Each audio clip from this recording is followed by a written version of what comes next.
हाय, कैसे हैं आप लोग। उम्मीद करते हैं कि आप लोग पढ़ाई अच्छी चल रही होगी। आज हम लोग देखेंगे प्रश्नावली 1.2 का इम्पोर्टेंट क्वेश्चन। चलिए देखते हैं। निम्नलिखित संख्याओं को अभाज्य गुणनखंड के रूप में व्यक्त कीजिए। पहला क्वेश्चन तो यही है। अब देखिए, अभाज्य गुणनखंड क्या होता है मैं आपको बता देती हूँ।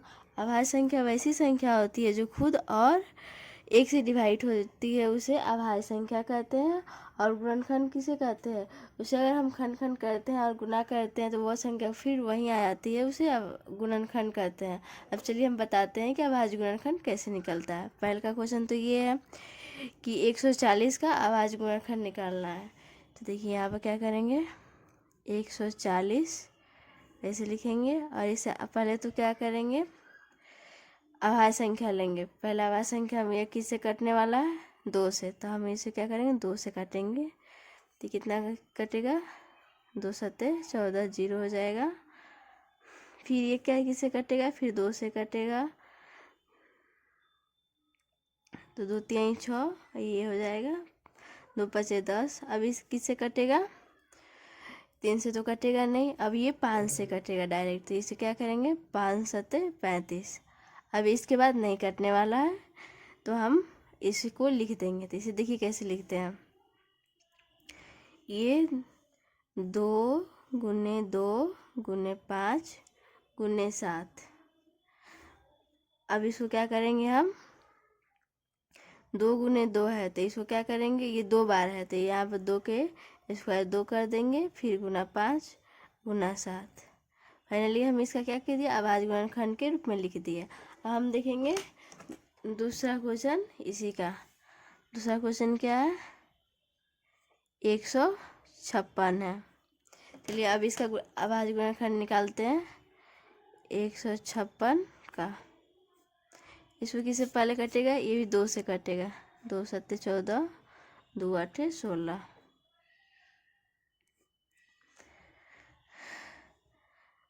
फिर ये 2 से कटेगा, 2 3 6, 2 9 18। अब ये देखिए किससे कटेगा, अब ये कटेगा किससे, 3 से। तो अब यहाँ लिखेंगे 3, 3 एकम 3, 3 तिरिका 9। अब इसके आगे नहीं कटेगा तो हम यहाँ इसको क्या लिखेंगे, 2 गुने 2 गुने 3 गुने 13। फिर यहाँ 2 बार 2 है तो 2 का पावर 2, फिर गुने 3 गुने 13। इसका अभाज्य गुणनखंड हो गया। अब हम देखते हैं तीसरा क्वेश्चन इसका।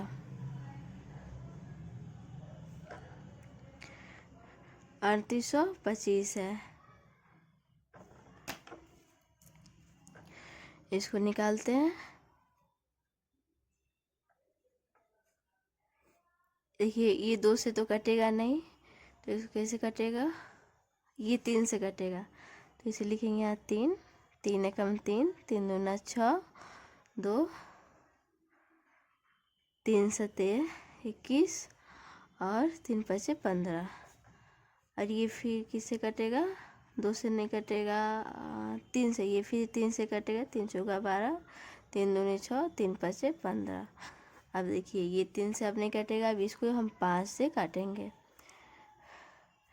ये हो जाएगा 8 पचे 40 और 50 25। फिर ये जाएगा किससे, 5 से, 5 एकम 5, 5 सत्ते 35। फिर अब नहीं कटेगा, लास्ट में अभाज्य संख्या आ गया।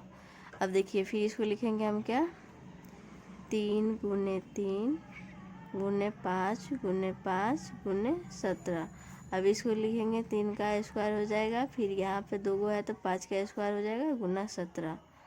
अब हम नेक्स्ट क्वेश्चन देखते हैं। क्वेश्चन 4 में क्या बोल रहा है, 5005 का हम लोग को निकालना है। तब देखिए इसका निकालेंगे।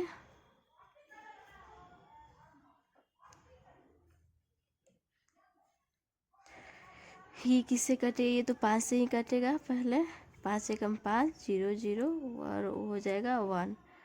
अब देखिए ये किससे कटेगा, 5 से तो अब कटेगा नहीं।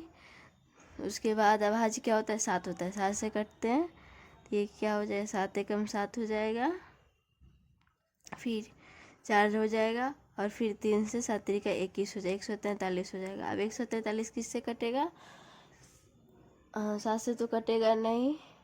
सात के बाद अभाज्य संख्या क्या होती है? 11। तो हम इसको 11 से घटाएंगे। 11 एकम 11, 11 तिहाई 33। तब इसका किसको क्या लिखेंगे? 5 गुने 7 गुने 11 गुने 13। इसका आंसर इतना ही होगा। अब क्वेश्चन 5 है। 5 में क्या बोल रहा है? 7429। अब इसका निकालते हैं। ये 1 नंबर क्वेश्चन का लास्ट है। 7429 का अभाज्य गुणनखंड। अब इसको किससे कटेगा? हाँ, इसको 17 से हम काटते हैं, तो 17 से काटेंगे तो क्या हो जाएगा? ये 4 हो जाएगा, फिर ये यहाँ 3 हो जाएगा और यहाँ 7 हो जाएगा। फिर अभी ये इसके बाद किससे कटेगा? 17 से तो नहीं कटे, 19 से। तो हम यहाँ 19 से काटेंगे। 19 दूना 38 हो जाएगा और 19 3 57 हो जाएगा। फाइनली अब इसका आंसर क्या हो जाएगा? 17 गुने 19 गुने 23। अब समझ गए ना इसको कैसे निकालना है? ये एग्जाम के लिए बहुत इंपॉर्टेंट है, आप इसे अच्छे से कर लेना। अब चलिए अब हम नेक्स्ट क्वेश्चन देखते हैं। उसके बाद नेक्स्ट क्वेश्चन आपके लिए सबसे इम्पोर्टेंट है, क्वेश्चन नंबर 3।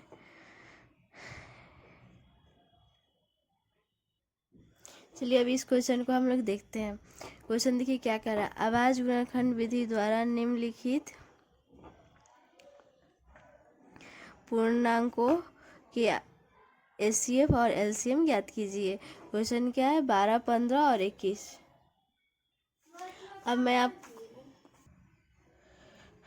अब देखिए मैं पहले आपको बताती हूँ अभाज्य गुणनखंड के द्वारा एचसीएफ कैसे निकालते हैं। अगर एचसीएफ हमें निकालना हो तो एचसीएफ क्या होता है? उभयनिष्ठ गुणनखंडों की सबसे छोटी संख्या। इसको लिखेंगे पहले, बताओ। उभयनिष्ठ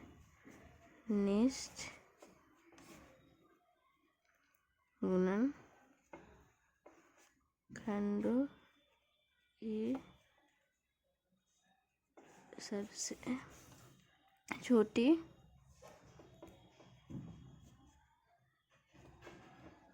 घात वाली संख्या। एचसीएफ होती है उभयनिष्ठ गुणनखंडों की सबसे छोटी घात वाली संख्या। और एलसीएम क्या होता है? प्रत्येक गुणनखंडों की सबसे बड़ी घात वाली संख्या। इसमें हम इसका क्या हो जाएगा? प्रत्येक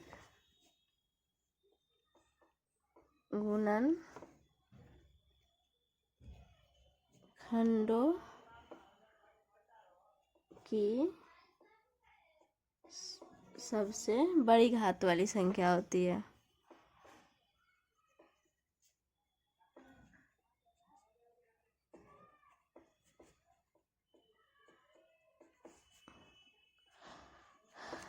तो आपको समझ में आ गया ना? एचसीएफ क्या होती है? उभयनिष्ठ गुणनखंड की सबसे छोटी घात वाली संख्या होती है, जबकि एलसीएम होती है प्रत्येक गुणनखंडों की सबसे बड़ी घात वाली संख्या। इसलिए हम क्वेश्चन करेंगे तो आपको समझ में आ जाएगा। क्वेश्चन में क्या है? पहला 12, 15 और 21। आपको अभाज्य गुणनखंड कैसे करना है ये तो हम लोग ऊपर देखे हैं, वैसे कीजिए या आपको डायरेक्ट भी कर सकते हैं। चलिए हम दिखाते हैं। पहले तो यहाँ हम 12 लेंगे। 12 कैसे कटेगा? पहले तो 2 से कटेगा, फिर उसके बाद 2 से कटे, फिर 3। देखिए इसको गुणा करते हैं तो 12 आ जाएगा। 2 दूना 4, 4 तिहाई 12। अब इसे हम कैसे लिख सकते हैं? 2 के पावर 2 गुने 3। अब यहाँ हम देखते हैं 15 का। 15 कैसे कटेगा? 3 गुने 5।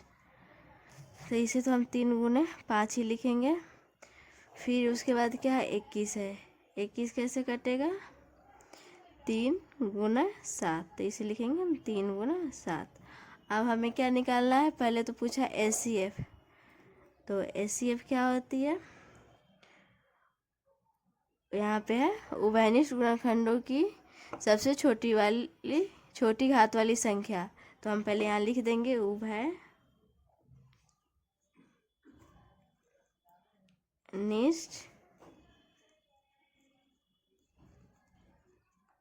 गुणनखंडों की सबसे छोटी घात वाली संख्या। अब देखिए यहाँ पर उभयनिष्ठ गुणनखंड कौन सा है, तो यहाँ पर देखिए यहाँ दो तो है नहीं किसी में, इसमें हम उभयनिष्ठ देखेंगे, जितनी भी संख्या दी रहती है उसमें हम उभयनिष्ठ देखते हैं। तो यहाँ पर तो ना ही 5 है, सब में सिर्फ एक 3 ही है। यहाँ पर देखिए यहाँ पर क्या है, सिर्फ 3 ही है उभयनिष्ठ गुणनखंड, और सब पे एक ही घात है, तो इसका आंसर क्या हो जाएगा, 3 हो जाएगा। एलसीएम तो क्या हो जाएगा, 3 हो जाएगा। अब देखिए अब एलसीएम, एलसीएम क्या होता है, देखिए अब हम लोग यहाँ एलसीएम देखेंगे। एलसीएम क्या था, प्रत्येक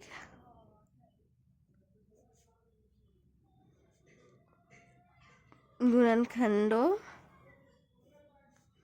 की सबसे बड़ी घात वाली संख्या। ये क्या होता है, प्रत्येक गुणनखंडों की सबसे बड़ी घात वाली संख्या। तब चलिए यहाँ पर देखते हैं क्या था। यहाँ पर हम प्रत्येक गुणनखंड देखेंगे, तो यहाँ से देखिए ये 2, तो यहाँ पर हो जाएगा 2 का होल स्क्वायर हो जाएगा, फिर इसमें क्या हो जाएगा, 3 हो जाएगा, फिर यहाँ 5 हो जाएगा, यहाँ 7। इसमें सबको लेना है और उसमें भी उसको लेना है जिसका घात सबसे ज़्यादा हो। तब चलिए यहाँ पर हम लोग क्या लिखेंगे, पहले तो 2 का होल स्क्वायर हो जाएगा, उसके बाद गुना 3 हो जाएगा, उसके बाद 5 हो जाएगा, उसके बाद 7 हो जाएगा। इसमें सारा संख्या लेना रहता है। अभी इसको करेंगे तो यहाँ पर 4 हो जाएगा, 3 5 15 हो जाएगा, 7 हो जाएगा, 7 चौका 28 हो जाएगा, गुने 15 हो जाएगा। और इसको करते हैं तो इसका आंसर, किसको अगर इसमें गुना करते हैं तो इसका आंसर हो जाएगा 420। इसका एलसीएम हो जाएगा 420। अब चलिए अब हम देखते हैं दूसरा क्वेश्चन इसका। दूसरा क्वेश्चन क्या है, 17, 23 और 29 का निकालना है। ये भी वैसे ही निकला जाएगा। पहले तो हम किसका देखेंगे, 17 का देखेंगे, अभाज्य गुणनखंड। तो यहाँ पर तो 17 का क्या हो जाएगा, 1 गुने 17। फिर हम 23 का देखेंगे, तो 23 का भी हो जाएगा 1 गुने 23। ये सारी संख्या अभाज्य संख्या ही है, तो ये तो या तो खुद से कटेगी या 1 से कटेगी, इसलिए 29 का क्या हो जाएगा, 1 गुने 29। अब देखिए एलसीएफ क्या हो जाएगा, आपने जैसे आप जानते हैं कि उभयनिष्ठ गुणनखंडों की सबसे छोटी घात हो जाएगी, तब सब में आपको लिखना है उभयनिष्ठ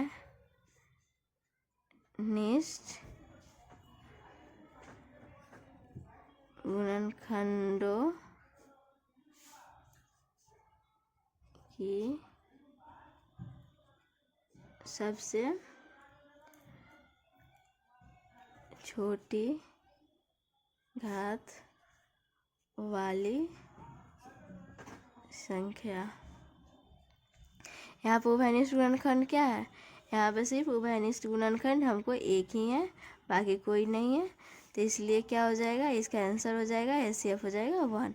अब देखिए एलसीएम देखते हैं।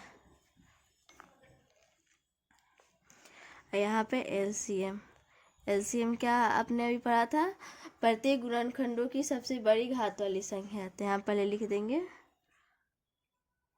प्रत्येक गुणनखंडों की सबसे बड़ी घात वाली संख्या। अब चलिए देखा जाए प्रत्येक गुणनखंडों की सबसे बड़ी घात वाली संख्या क्या है। यहाँ तो पहले 1 है, तो 1 तो हम लिखते नहीं है, अच्छा आप लिख भी सकते हैं, 1 से किसी भी संख्या में गुना करेंगे तो उतना ही हो जाएगा। अब प्रत्येक संख्या, तो यहाँ पर देखिए 17, 23 और 29 ये सब हो जाएगा 17 गुने 23 गुने 29। अगर हम इसका गुना करते हैं तो इसका आंसर क्या हो जाएगा 11239, 11,239 इसका आंसर होगा। अब इसका तीसरा क्वेश्चन हम लोग देखेंगे।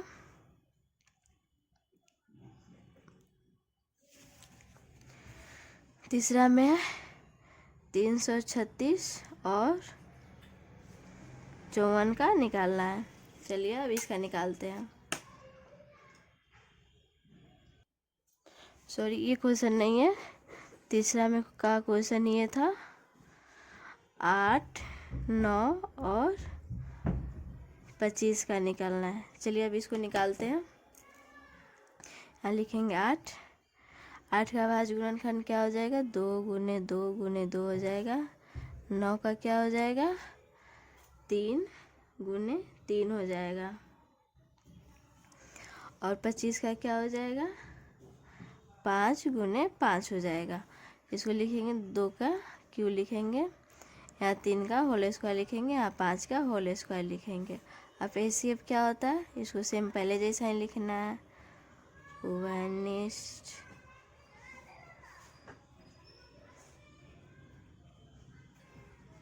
गुणनखंडों की सबसे छोटी घात वाली संख्या। देखिए यहाँ पे क्या हो जाएगा, सब में 1 मल्टीप्लाई होगा। अब देखिए HCF क्या हो जाएगा, यहाँ पे सबसे छोटी घात वाली और उभयनिष्ठ क्या है, यहाँ पे क्या हो जाएगा एक ही है, तो यहाँ पे इसका HCF हो जाएगा 1। और LCM फिर वैसे ही लिखेंगे, प्रत्येक गुणनखंडों की सबसे बड़ी घात वाली संख्या। तो यहाँ पे देखिए पहले तो यहाँ पे क्या हो जाएगा 1 हो जाएगा, क्योंकि सब उसमें उभयनिष्ठ है, और सबसे बड़ी घात वाली संख्या। तो इसमें देखिए 2 के क्यू हो जाएगा, फिर 3 का होल स्क्वायर हो जाएगा, 5 का होल स्क्वायर हो जाएगा। तो यहाँ पे क्या करेंगे 2 का क्यू, तो यहाँ पे क्या हो जाएगा 1 गुने 2 का क्यू गुने 3 का होल स्क्वायर गुने 5 का होल स्क्वायर, और इसे हम गुना करते तो क्या हो जाएगा 8 हो जाएगा, यहाँ 9 हो जाएगा, यहाँ 25 हो जाएगा। फिर इसको हम लोग गुना करके कितना आंसर आएगा, इसका 1800 आंसर आ जाएगा। फाइनली हम 3 नंबर क्वेश्चन कर चुके हैं। अब चलिए अब नेक्स्ट क्वेश्चन आपके लिए क्या इंपॉर्टेंट है, वो है 4 नंबर क्वेश्चन। चलिए अब 4 नंबर क्वेश्चन हम लोग देखते हैं।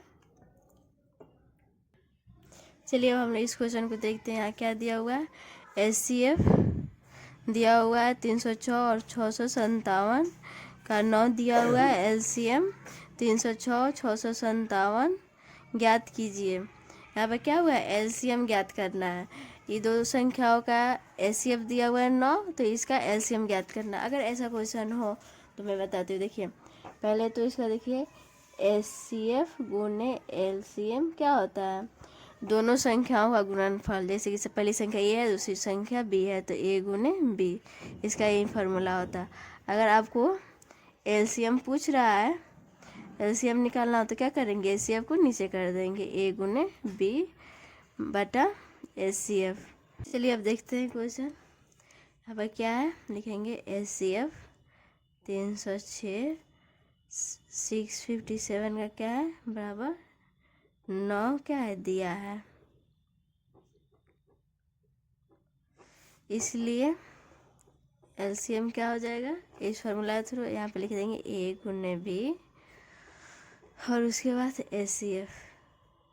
अब देखिए क्या हो गया 306 गुने 657, 306 गुने 657 और HCF क्या दिया हुआ है 9 दिया हुआ है। तो इसको गुना करेंगे तो कितना हो जाएगा 20 10 42 बटा 9, और इसको इससे भाग देंगे तो आ जाएगा 22 33 8, इसका इतना आंसर हो जाएगा। ये आपके एग्ज़ाम के लिए बहुत इंपॉर्टेंट है, इसको तो आप कैसे भी इसका आंसर तक आपको रट जाना चाहिए, ये इतना इंपॉर्टेंट है आपके लिए। चलिए अब दूसरा क्वेश्चन, नेक्स्ट क्वेश्चन देखते हैं कौन सा इंपॉर्टेंट है। हाँ, 5 नंबर क्वेश्चन इंपॉर्टेंट है। चलिए अब देखते हैं 5 नंबर क्वेश्चन क्या बोलता है। जांच कीजिए कि क्या किसी प्राकृतिक संख्या n के लिए संख्या 6 के पावर n अंक 0 पर समाप्त हो सकती है। देखिए, कोई भी संख्या 0 पर तभी समाप्त हो सकती है या तो उसका एक अभाज्य गुणनखंड 5 हो या वो 5 से भी भाजित हो। तो चलिए देखते हैं 6n, इसका अभाज्य गुणनखंड क्या होगा, 2 × 3। यहाँ पे स्क्वायर में n है तो n कर देंगे, पावर में n है तो n कर देंगे, तो यह क्या हो जाएगा 2 के पावर n × 3 के पावर n हो जाएगा। अब देखिए, जिन संख्या का अंतिम अंक 0 होता है उसका एक गुणनखंड हम अभी बताएं कि 5 अवश्य होता है, बट यहाँ पे 5 नहीं है, तो हम यहाँ लिखेंगे चूँकि जिन संख्या का अंतिम अंक 0 होता है उसका एक गुणनखंड 5 अवश्य होता है।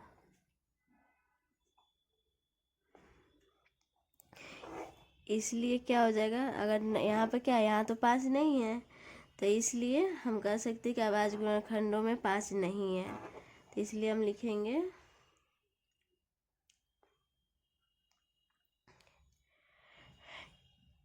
नहीं यहाँ पे, अभी इसलिए नहीं, यहाँ पे चूँकि होगा, चूँकि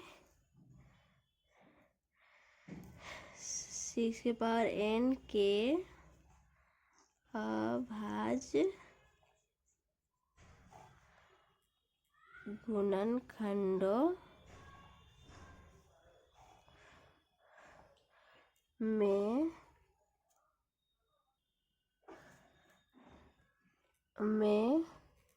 गुणनखंड क्या नहीं है, 5 नहीं है, तब क्या हो जाएगा, तब इसलिए क्वेश्चन से देखेंगे, इसलिए 6n का अंतिम अंक 0 नहीं है। देखिए ये क्वेश्चन, ये तो एक मेरा क्वेश्चन था, बस इसको लिख देना था, लिखने में बस ये जो लगा। इसमें देखिए आपको पूछ रहा है कि इसका 0 पर समाप्त होगा, 0 पर तभी कोई संख्या समाप्त होती है जब उसका एक गुणनखंड 5 होता है। अब 6n में तो 2 × 3 होता है, तो इसमें 5 नहीं है, तो उसी को हम भाषा के रूप में लिख देंगे, जिन संख्या का अंतिम अंक 0 होता है उसका एक गुणनखंड 5 अवश्य होता है। चूँकि 6 के पावर n के अभाज्य गुणनखंड में गुणनखंड 5 नहीं है, इसलिए 6n का अंतिम गुणनखंड 0 नहीं है। अब चलिए अब हम नेक्स्ट क्वेश्चन देखते हैं, 6 नंबर क्वेश्चन जो आपके लिए बहुत इंपॉर्टेंट है। उसके आगे ये प्रश्नावली 1.2 कंप्लीट हो जाएगा। चलिए देखते हैं। चलिए अब नेक्स्ट क्वेश्चन देखते हैं, 6 यहाँ क्या बोल रहा है। व्याख्या कीजिए कि 7 × 11 × 13 जोड़ 13 और 7 × 6 × 5 4 × 3 × 1 जोड़ 5 भाज्य संख्या हो सकती है। भाज्य संख्या आपको पता ही है क्या होती है, जो एक जिसके 2 से अधिक गुणनखंड हो उसे भाज्य संख्या कहते हैं, या जो एक और खुद के अलावा किसी अन्य संख्या से भी विभाजित हो उसे भाज्य संख्या कहते हैं। चलिए पहला हम देखते हैं, पहला क्या है, 7 × 11 × 13 जोड़ 13। अब यहाँ से देखिए, हम यहाँ से 13 कॉमन लेते हैं तो क्या हो जाएगा 13, 7 × 11, यहाँ पर 1 हो जाएगा, जोड़ 1 हो जाएगा। अब देखिए, अब इसको हम क्या करेंगे, इसको गुना करते हैं 13, ये क्या हो जाएगा 11 × 7 = 77 जोड़ 1 बराबर 13 × 78 हो जाएगा। अब इसका हम अभाज्य गुणनखंड निकाल करते हैं तो क्या हो जाएगा 13 गुने, अब देखिए 78 को क्या हो जाएगा 2 गुने 3 गुने 13 हो जाएगा। अब यहाँ पे क्या है, भाज्य संख्या वही संख्या होती है जो जिसका 2 से अधिक गुणनखंड है। तो यहाँ पे तो कितना है, यहाँ पे 2 से अधिक गुणनखंड आता है, ये संख्या भाज्य है, तो इसलिए हम लिखेंगे चूँकि संख्या के अभाज्य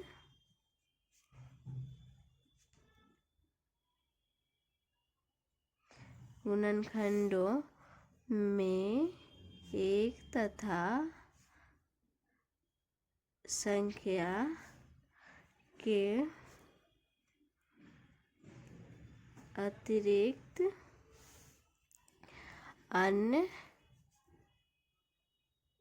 संख्या भी है। अतः हम क्या लिखेंगे, अतः संख्या भाज्य है।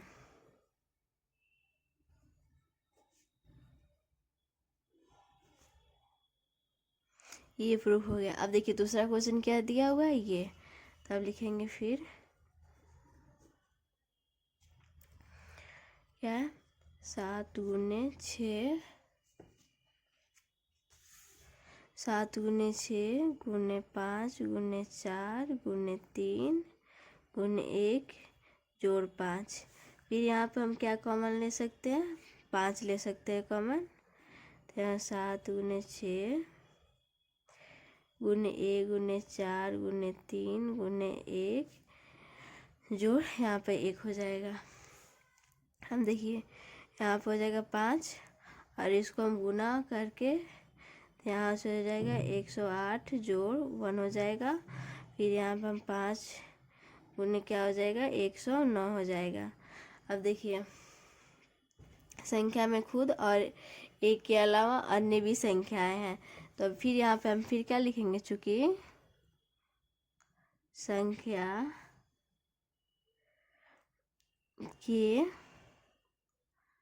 अभाज्य गुणनखंडों में एक तथा संख्या के अतिरिक्त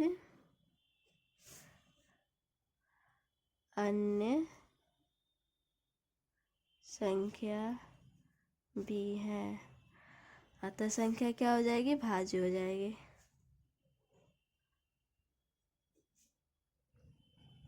अतः संख्या भाज्य है। आपको वीडियो कैसा लगा कमेंट में ज़रूर बताइएगा, अपने दोस्तों के शेयर कीजिए ताकि उन्हें पढ़ाई में हेल्प हो सके। मैं यहाँ आपको सिर्फ वही क्वेश्चन कराती हूँ जो आपके बोर्ड एग्ज़ाम 2026 में आने वाले हैं। सिर्फ इसमें इंपॉर्टेंट क्वेश्चन है, यही क्वेश्चन से आपको पूछेंगे। आप इतना कर लीजिएगा तब बहुत अच्छे नहीं बहुत अच्छे नंबर से पास कर जाइएगा। Thank you, bye bye.